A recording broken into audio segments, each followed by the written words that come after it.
Biasanya pemilik mobil akan panik melihat kenapa tiba-tiba knalpot mobilnya berasap putih tebal dan mengira telah terjadi kerusakan yang fatal pada mesin.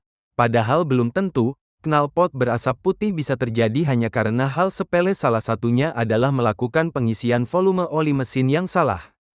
Banyak orang beranggapan bahwa volume oli untuk mesin yang tepat adalah pengisiannya sampai batas full, dan ada juga yang beranggapan bahwa ganti oli mesin yang paling baik adalah saat mesin panas karena kondisi oli masih encer sehingga mudah keluar dari mesin. Pernyataan itu tidaklah salah juga.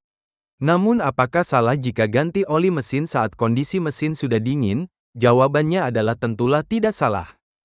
Mari kita bahas secara detail. Yang perlu kita ingat adalah saat kondisi mesin panas, pelumas atau oli masih beredar melumasi ke seluruh bagian mesin, sedangkan saat kondisi mesin dingin maka pelumas atau oli yang tadinya beredar melumasi bagian mesin. Sebagian atau sebagian besar oli akan turun ke karter atau bak oli sesuai lamanya mesin tidak dihidupkan atau tidak bekerja.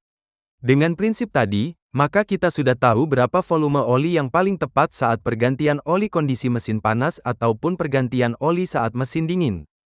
Bagian yang sangat penting sebelum melakukan pergantian oli mesin, hal pertama yang kita lakukan adalah keluarkan stik oli dari mesin, kemudian kita lap, lalu masukkan kembali stik oli pada mesin dan keluarkan kembali stik oli. Perhatikan dan ingat baik-baik batas oli pada stik oli tersebut.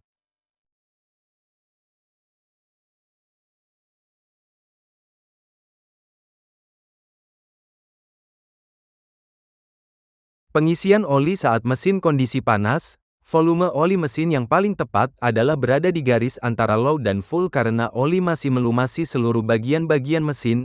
Jika kita lakukan pengisian oli sampai garis full maka akan terjadi kelebihan oli, yang akan menyebabkan kerusakan pada mesin.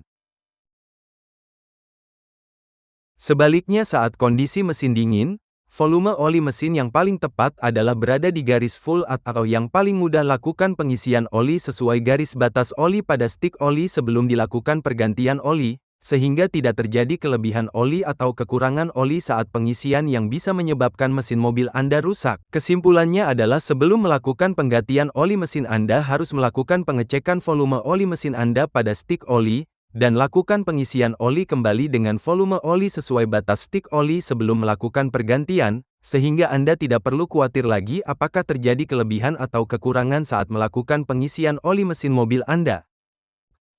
Terima kasih, semoga bermanfaat. Mohon dukungan dengan mensubscribe, like dan share.